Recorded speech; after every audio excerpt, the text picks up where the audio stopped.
Buenas noches, estimado profesor y compañeros. Hoy les hablaremos acerca del capítulo 2, denominado Proyectar y valorar flujos de caja. El análisis mediante descuento de flujos de caja es un elemento clave de cualquier curso de valoración. En este capítulo se explicará el proceso para aplicar el análisis de descuento de flujos de caja, así como también describir la relación entre los flujos de caja y las cifras de los estados financieros de la empresa. Posteriormente, se presentará un ejemplo ilustrativo de proyección de flujos de caja y, por último, explicaremos la mecánica del descuento de flujos de caja de la inversión para estimar el valor de un proyecto. Como primer tema tenemos los descuentos de flujos de caja y valoración. La valoración por descuento de flujos de caja es un método de valoración que considera a la empresa como un ente generador de flujos de efectivo y estipula que el valor de las acciones de una empresa proviene de la capacidad de la misma de generar flujos de caja para los accionistas en el futuro. Como dato histórico, tenemos que generalmente se le atribuye al economista Joel Dian la popularización del descuento de flujos de caja para el análisis de proyectos. Como dato extra, quiero platicarles acerca de un ejemplo que maneja el libro, el cual nos servirá para ilustrar el papel de las valoraciones del descuento de flujos de caja en el análisis de una oportunidad de inversión. Bien, supongamos que se quiere invertir en un túnel de lavado, el cual genera flujos de caja de entrada cada vez que un cliente va a lavar su coche y flujos de caja de salida cuando se necesita comprar suministros, pagar impuestos, sueldos, entre otros. Y que además habrá momentos en que haya que reparar las maquinarias, lo que supondrá flujos de caja de salida inesperados. Ahora bien, supongamos que abrimos una cuenta bancaria para el negocio y que los ingresos de caja entran en esta cuenta y los desembolsos salen de esta. Tras un año de haber funcionado, ha llegado a un balance de caja de 10,000 pesos, digamos. Después de pagar todas las facturas, incluidas las reparaciones de la maquinaria, si asumimos por el momento que el dinero empleado en la inversión del túnel de lavado no proviene de préstamos, entonces tiene 10,000 pesos que podemos distribuir a sí mismo como único propietario del túnel de lavado. Este dinero se puede gastar en ese momento al final del primer año de funcionamiento. Mirando hacia adelante al segundo año, al tercero y a los siguientes, y realizando un cálculo similar, podemos determinar los flujos de caja futuros, computados después de pagar todos los gastos operativos de la empresa y teniendo en cuenta todos los gastos de capital adicionales. Estos flujos de caja son el elemento clave que determina el valor del negocio. Con este ejemplo podemos entrar al segundo subtema: pasos para realizar un análisis mediante descuento de flujos de caja. Como primer paso, tenemos anticipar el importe y la fecha de llegada de las facturas o los pagos de los flujos de caja futuros.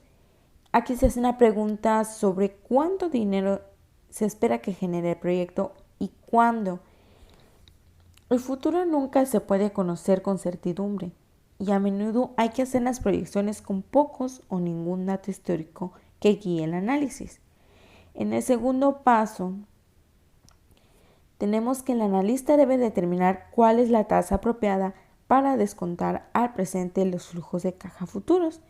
Y aquí se hace una pregunta también sobre cuánto es el riesgo que tienen los flujos de caja futuros.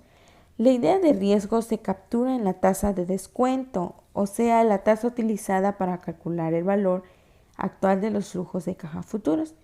Pero por ahora solo asumiremos las tasas de descuento que no son conocidas. Y el paso 3 consiste en el proceso mecánico de descuento de flujo de caja futuros. Les dejo con mi compañera para el siguiente tema. Mi nombre es Jessica Tulli Cham y yo les hablaré sobre el subtema 2.2, definición de flujos de caja de inversión. En este subtema se detallarán 3 puntos importantes sobre los flujos de caja de inversión, los cuales a continuación mencionaré. El primero es, ¿qué flujos de caja son relevantes para la valoración de un proyecto o una inversión? El segundo, ¿son las proyecciones de los flujos de caja conservadoras u optimistas? ¿Cuál es la diferencia entre los recursos propios y los flujos de caja del proyecto? A continuación, hablaré sobre cada uno de ellos para que se logre aclarar la confusión en la aplicación de este análisis. Flujos de caja relevantes. También son conocidos como flujos de caja incrementales, dado que para la empresa son flujos de caja añadidos provenientes de la inversión. Esto quiere decir que sus flujos de caja son generados de forma directa por la inversión, y así como también los efectos indirectos que puedan tener con las otras líneas existentes. El libro nos menciona un ejemplo muy claro sobre los inconvenientes que puede haber cuando se inicia un nuevo proyecto, en este caso, la creación de una nueva línea de Sabritas. La venta del nuevo producto puede hacer disminuir las ventas de otras líneas de la misma empresa. Por ende, es muy importante tomar en cuenta los verdaderos flujos de caja incrementales para poder restar el famoso efecto de canibalización.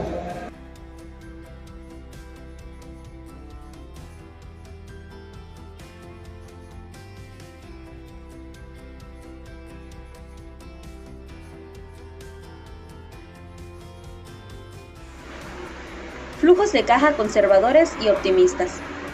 De forma general, siempre se asume que los flujos de caja son esperados. Para ser más específicos, se asegura que las decisiones están fundamentadas en cuestiones estadísticas usando un tipo de interés ajustado al riesgo. Pero en la vida real, los gerentes pueden tomar decisiones demasiado conservadoras o demasiado agresivas. Esto sucede como consecuencia de los incentivos gerenciales o por exceso de confianza. Los flujos de caja optimistas ignoran los fallos diversos e imprevistos que surgen cuando el proyecto se lleva a la práctica. Y como consecuencia de ello, cuando se encuentran en la situación de evaluar sus objetivos deseados, no tienen de otra que utilizar tasas de descuento altas para poder alinear la gran diferencia que se tiene con la realidad. Continuemos con el tema de flujos de caja disponibles de recursos propios frente a flujos de caja disponibles del proyecto. En sí, el flujo de caja de un proyecto de inversión es simplemente la suma de las entradas y salidas de la caja del proyecto. Los analistas habitualmente estructuran su evaluación de flujos de caja de inversión utilizando estados financieros proyectados, conocidos como estados pro forma, para el proyecto o la empresa que se está valorando. Elaboran su análisis proyectando en primer lugar los ingresos y luego empleando esta información para calcular los flujos de caja del proyecto. En la evaluación del proyecto se utilizan dos definiciones fundamentales de flujo de caja.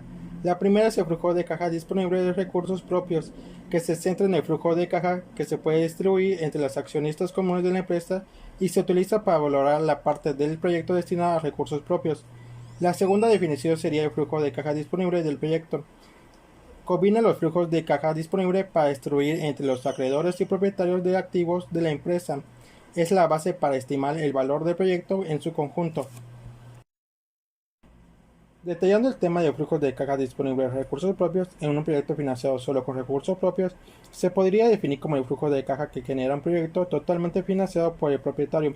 Esto es financiado solo con recursos propios o desapalancado. El proyecto no recibirá ningún flujo de entrada de la ganancia de la deuda emitida, ni se le exigirá que haga pagos de la principal o intereses en el futuro. Hay que entender que el ingreso contable no es igual que el flujo de caja, puesto que se calcula utilizando el principio de devengo. Esto es que los costos y beneficios están asociados con actividades económicas y los pagos e ingresos efectivos. Esto quiere decir que los ingresos se reconocen cuando se ganan, no cuando el dinero cambian efectivamente de manos, y que los gastos se asocian a los ingresos que ayudaron a generar en lugar de ser apuntados cuando el dinero se paga efectivamente. El problema con la contabilidad en valores de caja es que los desembolsos de dinero realizados en un periodo pueden tener impacto en los ingresos y beneficios en varios periodos futuros. por lo cual la contabilidad de devengo se diseñó para asociar los gastos con ingresos. Para comprender más el tema, el término disponibles se podría referir al hecho de que el flujo de caja en cuestión es utilizable, que no se utilice para ningún propósito concreto y que el flujo de caja es igual al importe total que queda después de pagar todos los gastos, incluyendo todas las inversiones adicionales en el proyecto. Esto quiere decir que el cálculo de flujo de caja resulta en una cifra libre de cualquier embargo o compromisos y que puede por lo tanto ser distribuida a las fuentes de capital que se emplearon para financiar la inversión. Es así que representa el dinero producido por el proyecto que puede ser distribuido entre los titulares de los recursos propios de la empresa. Esta distribución puede tomar la forma de dividendos en efectivo o recompras de acciones. Utilizando la cuenta de resultados podemos calcular el flujo de caja disponible de recursos propios. Esto sería los ingresos menos los costos de los bienes vendidos es igual a los ingresos brutos menos los gastos operativos, que es igual a resultados brutos de explotación, menos las amortizaciones, que es igual al beneficio neto operativo, menos los gastos financieros o intereses, que es igual al beneficio ante los impuestos, menos los impuestos, que sería el beneficio neto, más las amortizaciones, que sería menos los gastos de capital, menos los incrementos en el capital circulante neto, menos los pagos de principal de la deuda, más los ingresos por nuevas emisiones de deuda, sería igual al flujo de caja disponible de recursos propios. El flujo de caja disponible de recursos propios resultantes para la empresa despalancada representa el flujo de caja remanente después de pagar los gastos operativos e impuestos de la empresa, así como todas las nuevas inversiones en instalaciones y maquinarias y las variaciones en el capital circulante neto. El flujo de caja disponible de recursos propios resultantes para la empresa desapalancada se puede calcular a través de la ecuación de beneficio neto operativo después de impuesto más los gastos por amortización menos la variación del capital circulante neto menos los gastos de capital por propiedad, instalaciones y equipo. De esta ecuación es resaltante las definiciones de gasto por amortización, ya que surgen del principio de correlación de ingresos y gastos, que establece los gastos deben asociarse con los ingresos siempre que sea razonable y viable. En sí, las empresas usan el gasto de depreciación para asociar los gastos provenientes de activos de larga duración con los ingresos que contribuyen a generar. Esto quiere decir que el desembolso real de dinero pudo haberse dado muchos años atrás cuando se compraron los activos. Por lo tanto, la asignación de costo original a los ingresos en la forma de gasto de amortización no representa un desembolso real de dinero. De ahí sigue la definición del gasto de capital, que sirve para mantener la capacidad productiva y de permitir el crecimiento de los flujos de caja futuro, donde la empresa debe hacer inversiones periódicas en activos nuevos de larga duración, a los que normalmente se conoce como propiedad, instalaciones y equipo. Esto incluye también elementos como la expansión de capacidad de una instalación o la sustitución de equipos viejos. El gasto de capital de un año concreto está relacionado con el gasto de amortización de la empresa para ese año, pero los importes en general no serán iguales. El gasto de amortización viene determinado por los gastos anteriores de la empresa en instalaciones y equipo que se amortizan o compensan con los ingresos de la empresa durante toda la vida de las instalaciones y del equipo. Esto quiere decir que queda determinado por el importe que la empresa ha gastado en el pasado y por la norma de contabilidad e impuestos, mientras que los gastos de capital, por su parte, reflejan los gastos del periodo en el curso por las nuevas equipos netos. El importe de gastos de capital en un periodo refleja la cantidad de instalaciones y equipos que se deterioran físicamente y que necesitan una sustitución, en combinación con la demanda de ingresos crecientes que se refiere a la capacidad añadida de instalaciones y equipo. Por ejemplo, cuando una empresa prevé oportunidades de crecimiento, gasta más en activos de larga duración que en el importe que amortiza en los activos viejos. Los gastos de capital también puede ceder el gasto de amortización si aumenta el costo de activos nuevos y si los activos existentes se amortizan más despacio que la velocidad que los activos físicamente se deterioran. Seguimos con el tema de flujos de caja disponible de recursos propios en un proyecto apalancado. En esta situación, una empresa se endeuda para financiar parcialmente sus inversiones y hay dos consecuencias sobre los flujos de caja. El primero sería cuando la deuda se emite, hay un flujo de caja de entrada igual que el desembolso neto en la emisión. Y el segundo, cuando la empresa hace los pagos de capital e intereses a lo largo de la vida de préstamo. Dado que los gastos de intereses son deducibles, reducen los impuestos a que la empresa tiene que pagar y por lo tanto se puede calcular de la siguiente manera.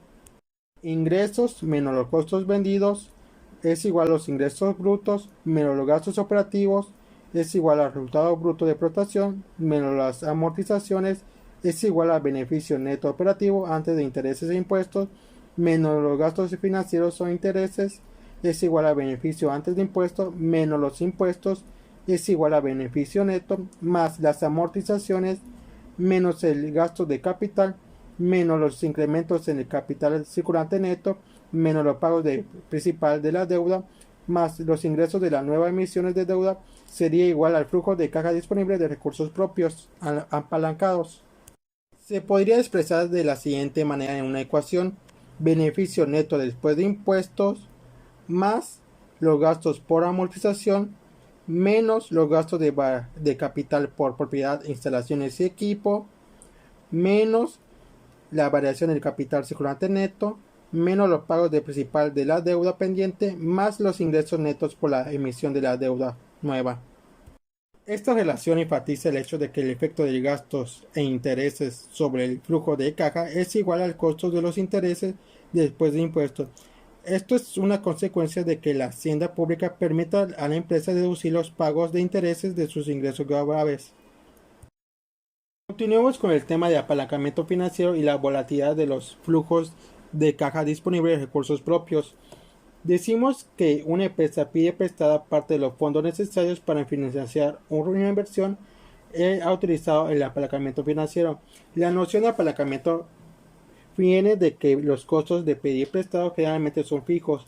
Aunque los beneficios de la empresa aumenten o disminuyan, los costos financieros no cambian, lo que significa que todo riesgo asociado con los flujos de caja son inciertos y deben ser absorbidos por los dueños de los recursos propios.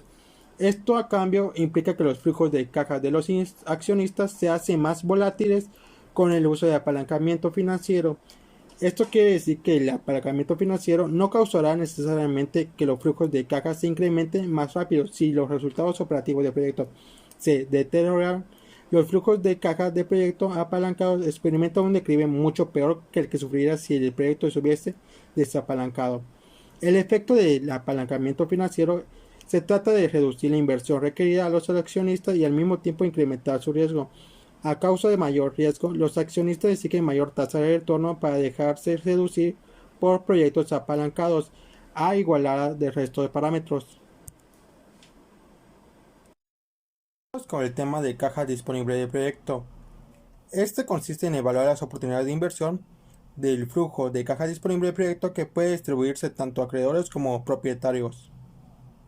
Si el flujo de caja disponible de proyecto consiste en el flujo de caja que se puede distribuir entre todas las fuentes de capital de la empresa, ya sea en acreedores, titulares, accionistas preferentes y accionistas ordinarios. Podemos calcular el flujo de caja disponible de proyecto mediante la suma de los flujos de caja acumulando cada uno de los titulares de derecho sobre el proyecto.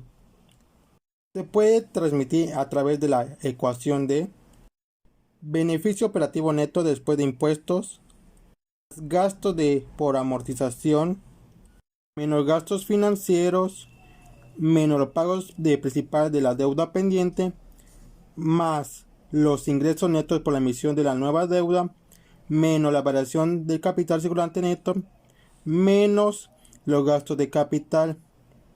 Sería en el caso de accionistas ordinarios. En el caso de acreedores sería gastos financieros por el unidad menos la tasa de impuestos.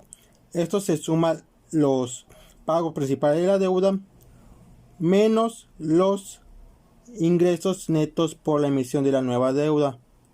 Podemos pensar que el flujo de caja disponible de proyectos es la suma de todos los flujos de caja del funcionamiento del proyecto después de satisfacer gastos operativos, impuestos y nuevas inversiones del capital y gastos de capital, pero antes de que se realice ningún pago a los titulares de derechos sobre el proyecto. En este caso no vamos a reconocer explícitamente que en realidad no estamos calculando los impuestos tal como los proyectos lo pagaría, sino que si el proyecto estuviese financiado sin deuda y en consecuencia no tuviera gastos por intereses, Por lo tanto, el beneficio después de impuesto estimado más arriba es realmente el beneficio operativo después de impuesto. En esencia, es simplemente el flujo de caja de un proyecto que ha sido financiado solamente con recursos propios. El flujo de caja disponible del proyecto es lo mismo que el flujo de caja por recursos propios cuando no se utiliza apalancamiento.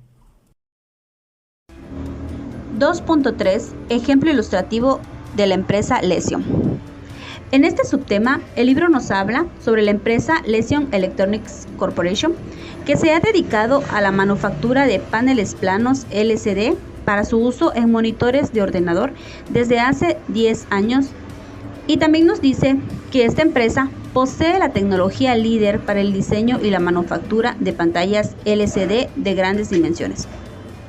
Nos menciona que la empresa está actualmente considerando las consecuencias sobre el flujo de caja de una inversión de 1.750 millones en una nueva fábrica en Corea del Sur y que este puede producir LCD de 42 pulgadas durante los próximos 5 años utilizando la tecnología que es propiedad de la empresa. El grupo de marketing de Lesion estima que la empresa puede capturar un 20% de la cuota de mercado una vez que la fábrica esté en pleno rendimiento. A continuación, evaluaremos brevemente las estrategias sobre la oportunidad de la empresa. Este proceso de evaluación estratégica se centra en la historia que subyace a la inversión. Y la pregunta más importante que responder es, ¿cuáles son las capacidades de la empresa y las circunstancias competitivas que permiten aprovechar esta oportunidad de obtener un BAM positivo? El libro más adelante nos menciona que la empresa contempló las implicaciones estratégicas potenciales de la nueva inversión y obtuvieron lo siguiente.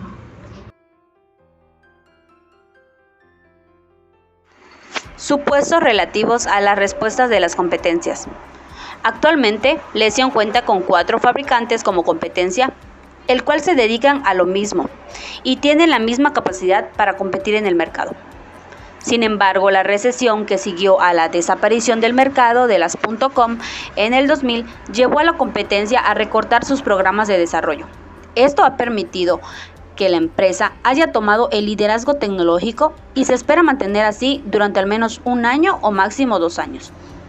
Este tiempo va a ayudar a la empresa a obtener una cuota de mercado para poder capear el temporal de productos de la competencia durante los 5 años de vida que dure la inversión.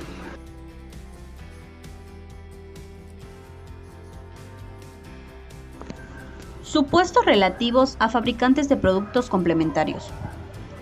La empresa ha trabajado mano a mano con fabricantes de productos de audio de alta calidad para poder garantizar la compatibilidad de sus LCD con todos sus nuevos productos. Además, continúa vigilando los desarrollos en tecnología inalámbrica nueva que reducirá de forma relevante el coste de instalar sistemas de cine en casa. Supuestos relativos a la respuesta de los consumidores. Se espera que la demanda sea por consumidores que no sean sensibles al precio. Con el tiempo esto cambiará y se considera que el precio irá decreciendo.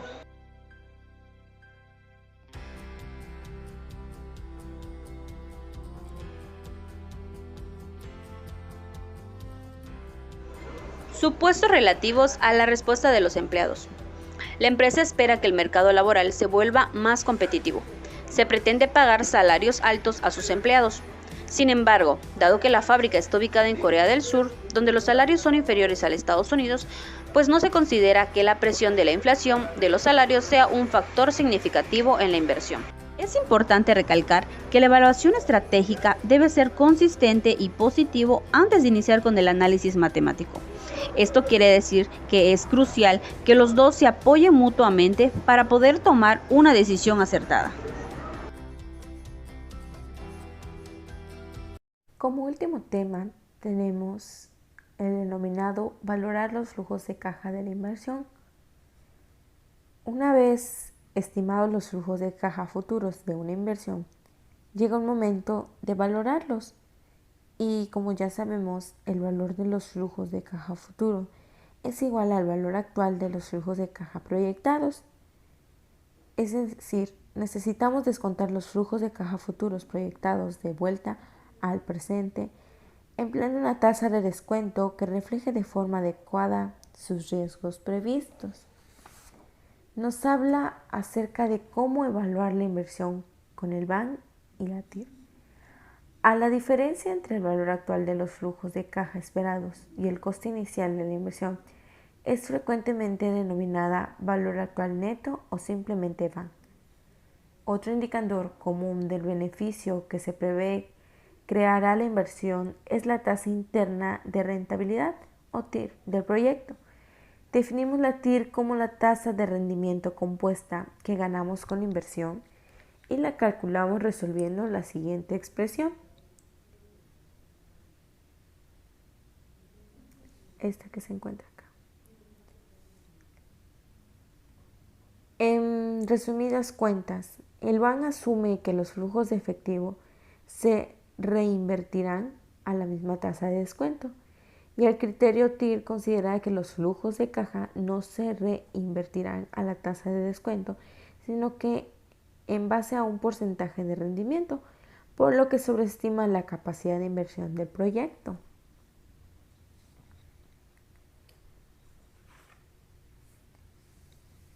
Los proyectos mutuamente excluyentes, a menudo el análisis conlleva a la consideración varias alternativas o proyectos que compiten y la empresa debe elegir solo una de ellas.